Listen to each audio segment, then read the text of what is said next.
Major funding for KPBS Evening Edition has been made possible in part by Bill Howe Family of Companies, providing San Diego with plumbing, heating, air, restoration, and flood services for over 40 years. Call 1-800-BILL-HOWE or visit BillHowe.com. And by the Conrad Trebas Foundation, Darlene Marcos Shiley, and by the following.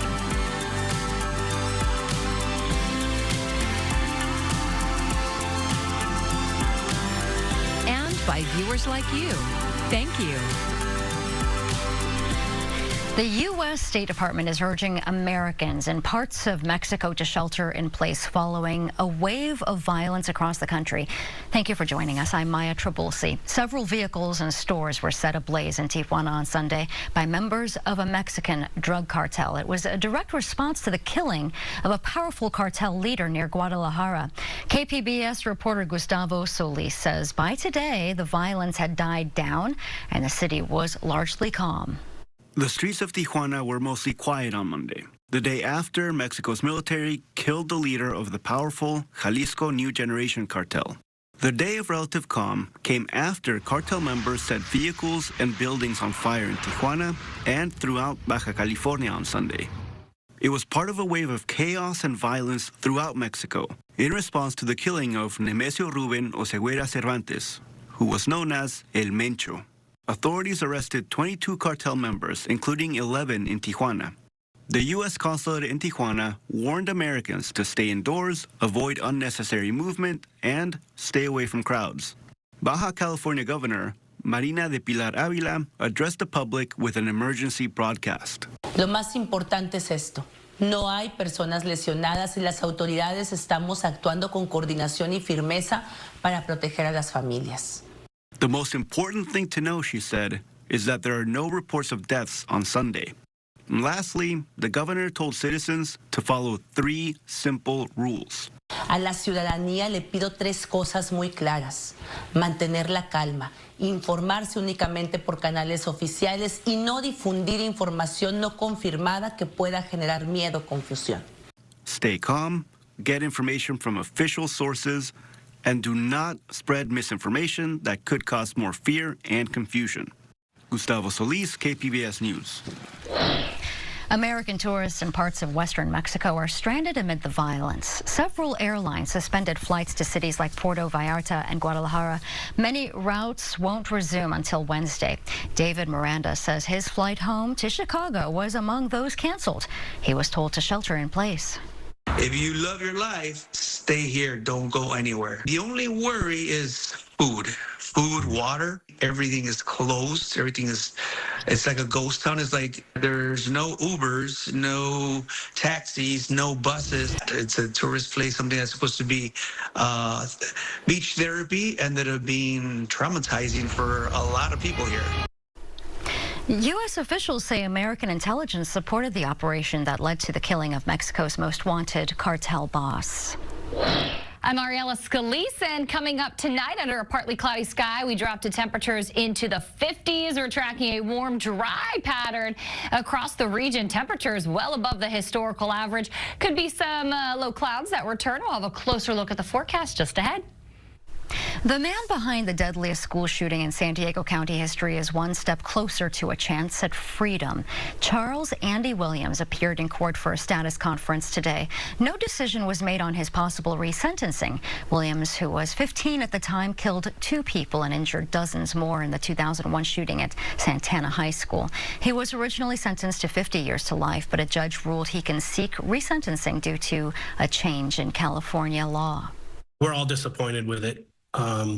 He gave those families life sentences. A lot of other families that are around that are still afraid about their kids going to school or being in Santee, life sentences, and he doesn't have one. I've spoken to him multiple times.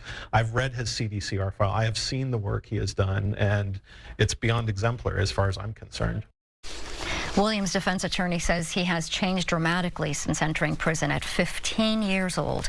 The case was rescheduled to return to court in about 4 months pending the appeals process. After 4 weeks on strike, unionized Kaiser nurses, pharmacists, and other frontline staff are preparing to return to work. KPBS health reporter Heidi DeMarco explains what led to the decision and what happens next. Union leaders say negotiations over the past 48 hours led to enough progress to formally end the strike and return to work Tuesday morning. However, they haven't reached a final contract agreement yet with Kaiser, and bargaining is continuing. The strike began January 26 and involved more than 2,000 frontline healthcare workers in San Diego County. It's part of a larger statewide walkout over staffing levels, pay, and workload concerns. At the picket lines, several workers told KPBS that these issues directly affect patient care. For patients, the most immediate change should be more consistent staffing starting tomorrow. During the strike, Kaiser relied on temporary replacement workers to keep hospitals running and clinics operating. There were no picket lines today as both sides worked out return to work logistics. Negotiations are expected to continue in the coming days. From the newsroom, Heidi DeMarco, KPBS News. In a statement, Kaiser called the strike entirely unnecessary and said it offered a 21.5% wage increase over 4 years, which it described as the maximum it could provide while keeping care affordable. The hospital says the union has accepted that wage proposal and they are optimistic about reaching a contract agreement soon. President Trump is doubling down on his tariffs after being handed a rare defeat by the Supreme Court. Reed Binion reports on the new import duties announced over the weekend. The whole thing is a farce. Democratic California Governor Gavin Newsom reacting to President Donald Trump's Saturday announcement that he's raising global tariffs to 15% from the 10% he imposed a day earlier. It was 10% 2 days ago, maybe 20% tomorrow. I mean, this is madness. The back-to-back tariff announcements came after the Supreme Court handed down a decision Friday, ruling the sweeping emergency tariffs Trump imposed last year are illegal. But the High Court's ruling only applies to the duties Trump imposed using one specific law. And the president immediately responded by saying he will now rely on other legal authorities to keep tariffs in place. Other alternatives will now be used to replace the ones that the court incorrectly rejected. The law Trump is relying on for his new 15% global tariffs requires that Congress approve the duties within 150 days for them to remain in effect. As for the tens of billions of dollars U.S. companies paid after Trump raised tariffs last year, Democrats are demanding the money be refunded. He needs to return that money, needs to refund that money with interest. He could do that in a nanosecond. They could do that electronically. They could do electronically. They have the tariff codes. They have the ability. But Treasury Secretary Scott Bessent says it's not that simple. The Supreme Court did not address refunds. The Supreme Court remanded it down to a lower court. That could be weeks or months when we hear them. I'm Reed Binion reporting. President Trump is expected to discuss global trade tomorrow during his State of the Union address. PBS will have special coverage beginning at 6 p.m. and you can watch the speech and analysis right here on KPBS television. And be sure to tune into Evening Edition ahead of the president's speech at 5 and 5:30 here or on YouTube. I'm Jeff Bennett. Tonight on the NewsHour, tourist areas in Mexico are hit with waves of violence after the killing of a cartel leader. That's at 7 after Evening Edition on KPBS. San Diego police are stopping fewer drivers than in previous years, while traffic deaths on our roads have increased significantly. The police department says the decline in stops is due to several factors, including fewer officers on the force. But Public Matters reporter Jake Gata says police and local advocates agree automating some aspects of enforcement could help.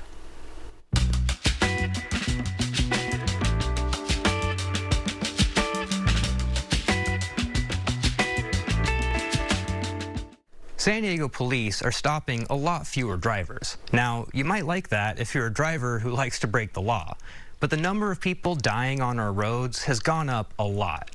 In 2014, San Diego police stopped over 144,000 drivers, according to city data. That year, there were 78 fatalities on our roads. By 2022, the number of stops had gone down to just 49,000. and that year, 124 people died in traffic in San Diego. We are not intending for traffic collisions to go up or traffic deaths to go up, obviously, but it's more to kind of look into.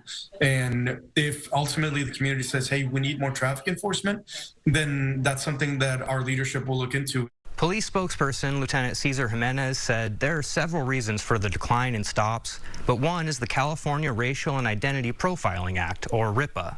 Every time our officers stop somebody, they have to fill out a RIPA form. In it, it's about 30 questions, depending on the stop in of itself and how many people were, for example, in a vehicle. If they stop 3 people in a vehicle and they get their information, they've got to fill out a RIPA card for each person. So that could take, anywhere from 5, 6 to 15, 20 minutes. Jimenez also said there are more officers assigned to community policing. Our neighborhood policing team is dedicated to helping people who find themselves homeless. And so the first thing that they do is basically try to offer help. And he said there are just fewer officers on the force. But yet, crime still remains low in comparison to other big cities. Now, there are other ways to improve roadway safety. The city says building safer infrastructure, things like speed bumps and roundabouts, would slow down cars. But those cost a lot of money and take time to build. I'm sure everyone in the city of San Diego is very familiar with the budget woes that the city is facing. Aria Grossman from Circulate San Diego says the city is also considering lower speed limits on several roads, but efforts to reduce speed limits will literally have no effect if these new speed limits and laws aren't enforced. San Diego is not alone. Case filings for infractions and traffic misdemeanors are down across the state, and traffic deaths have increased statewide as well. That's why the state of California recently passed a law to reestablish speed cameras in select cities.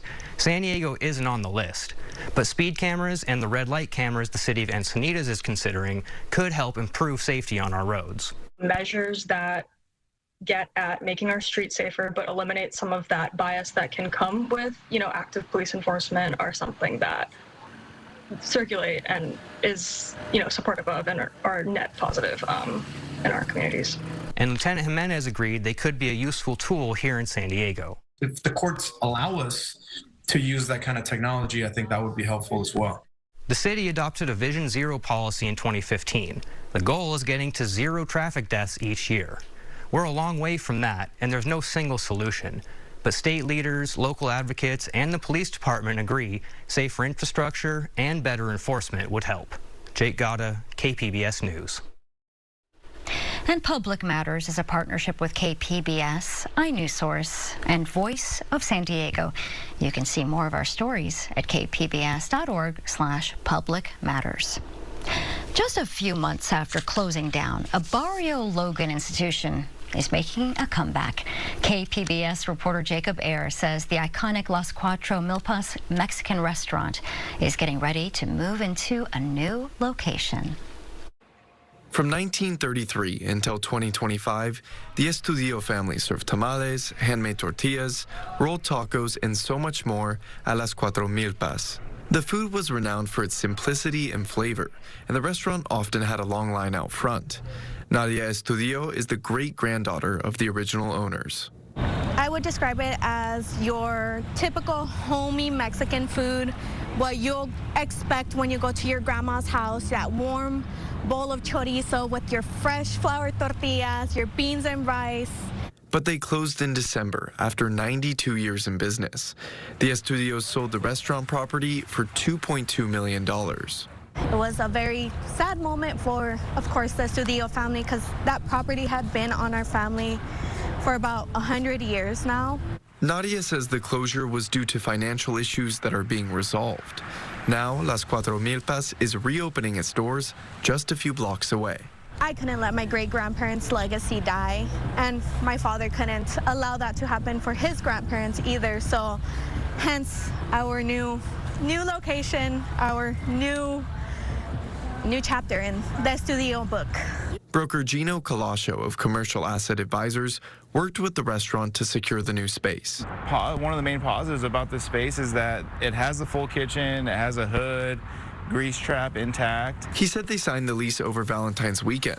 The new space is just a few blocks from the previous location. And I think it's going to be a positive for them because it's definitely upgraded and more recent in terms of code, things like that. A lot of these guys don't have to worry as much. They got the patio out here, which they did not have at their other location. Might be able to better service the lines, hopefully. Estudio hopes the new location will be open by Chicano Park Day, April 25th. We're still gonna keep our same dishes, same dynamic as always that people love going down that cooking line. We're gonna keep all that the same, just of course a little bit, few tweaks and upgrades there along the line, but it's for the best. Estudio says some of those tweaks include a change in decor and selling some merchandise. And after a long history of being a cash-only business, they'll start accepting cards for payment. Jacob Ayer, KPBS News. If a picture paints 1,000 words, then photographer Kat Dillette is a prolific writer. She's an internationally acclaimed photographer who volunteers her time and talent to capture the real personality of shelter dogs and help them get adopted. And get ready for a lot of playful dogs and squeaky toys. Her images are powerful, elegant, and in 1/300th of a second, her camera captures the true essence of an animal, a moment frozen in time. I just like hanging out with dogs. Pet photographer Kat Dillette tells the story of animals through her lens. An internationally acclaimed award-winning photography artist, her pictures are a momentary snapshot of the loving bond between people and their pets. It solidifies something that you can't touch, kind of, and I love that for people. And it is those human bonds she hopes shelter animals will find with her help. I just hope that people see a pet that could be a part of their family. For the past year, Kat has volunteered her time each month to take pictures of animals at the San Diego Humane Society. You just have too many balls.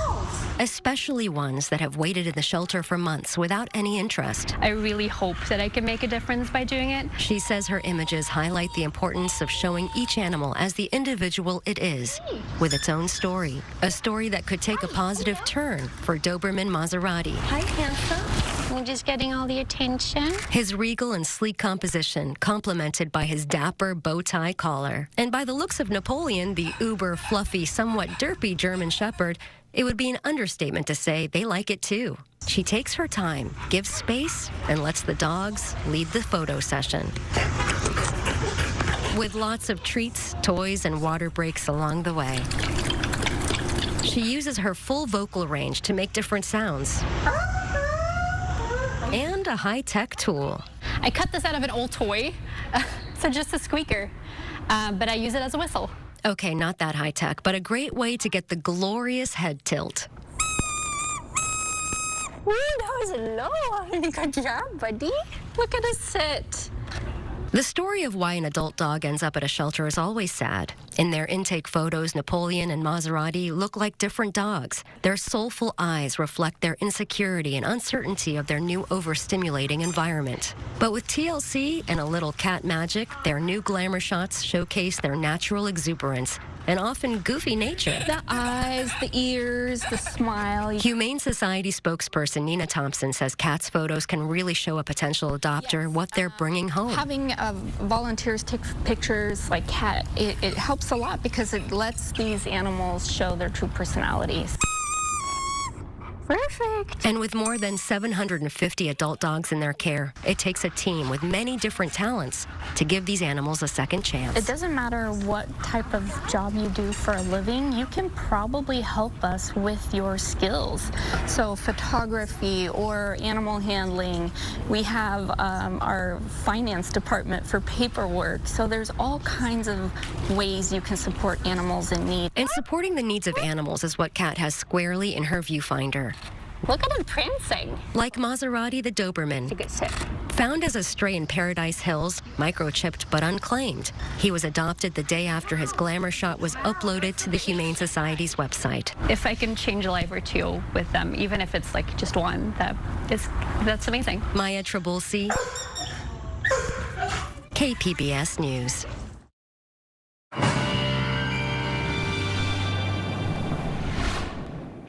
All right, this is my kind of weather, right? Warm, dry stretch. It holds all week long, but temperatures really do start to climb. We'll be some 10 to 20 degrees above the historical average at times. Most days get some sunshine, but we may see the marine layer return as we head later into the week. We'll call it partly cloudy tonight, down to 51 in San Diego and Chula Vista. A little bit cooler for you in Oceanside, 44 degrees. Borrego Springs down to 49, and Mount Laguna 43. So the night is pretty nice considering where we've been recently. Snapshot of Tuesday, a lot of dry weather back in across the Southwest. It's further north into the state that's where we're going to be dealing with an atmospheric river. Northern parts of California will be getting inundated with some heavier rain, Redding down to San Francisco, and even some of the return of the mountain snow. But we stay warm and we stay dry through the day on Tuesday. How about these temperatures? Looking nice along the coast. Oceanside at 71, San Diego 73, Chula Vista 74, and heating on up nearly 90 degrees, a high of 88 in Borrego Springs and 60 with sunshine in Mount Laguna. So a warm day ahead. Wednesday's warmth continues as well, with temperatures above the historical average as we head into the middle of the week. So we follow the 5-day forecast along the coast here, where temperatures will stay into the upper 60s and low 70s. Even overnight lows begin to increase as well as we get into Friday and Saturday, back into the lower end of the 70s. Looking further inland, how about hot? That's the way we describe the weather the next couple of days. Temperatures back into the 80s again, above the historical average for this time of year. The nights will still be comfortable, down to the 40s and 50s. We'll see temperatures drop off a little bit by Saturday at 78. Across the mountains, we stay pretty steady for the week. Temperatures will be close to about 60. Watch the wind pick up a little bit as we head into the day on Wednesday. And get ready for the heat. Oh my gosh, upper 80s Tuesday and Wednesday. Will hit the 90s Friday and Saturday across the deserts. For KPBS News, I'm Ariella Scalise. The new Chula Vista Entertainment Complex is underway in the South Bay and hopes to draw film production away from Los Angeles. But KPBS arts reporter Beth Accomando says Kearny Mesa already has an active studio space where the feature film Concert Heroes just completed shooting.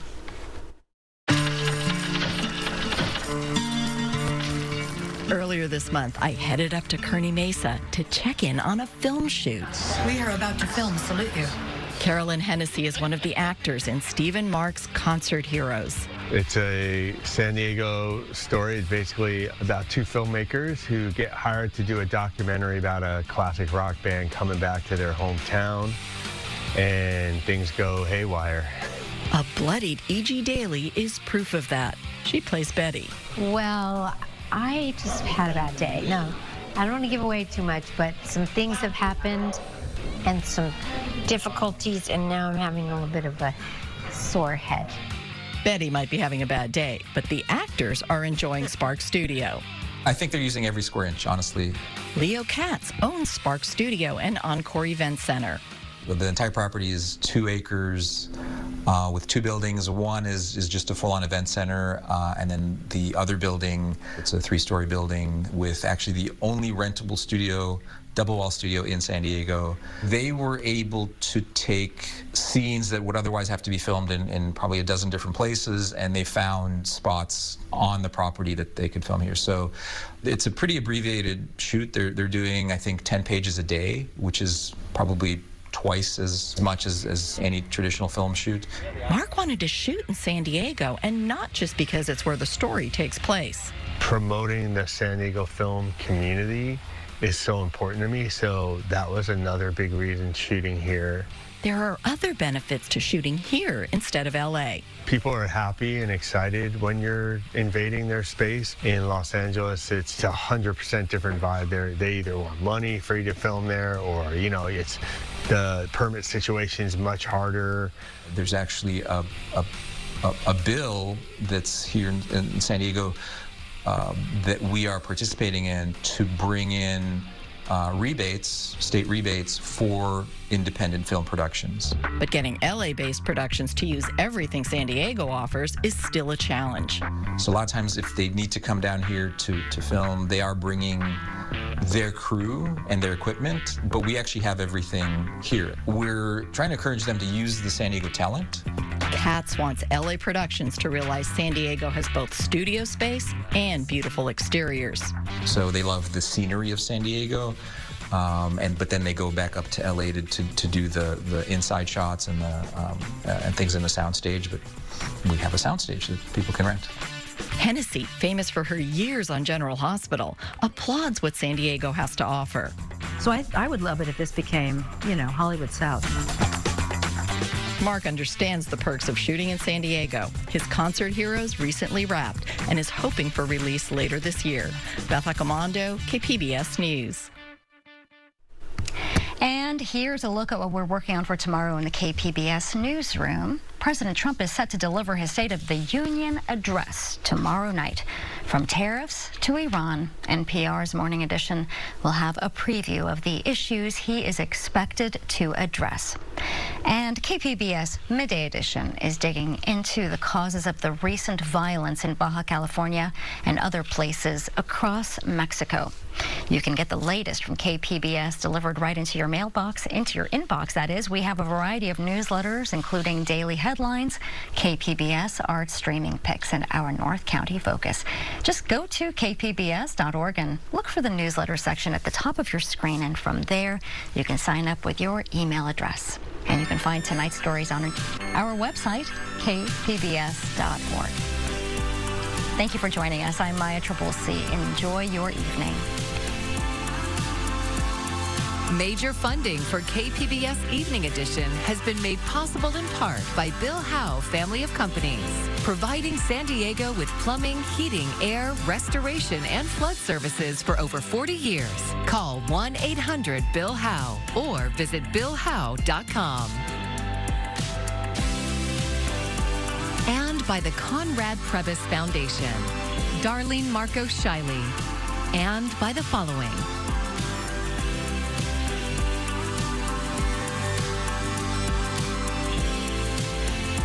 And by viewers like you. Thank you.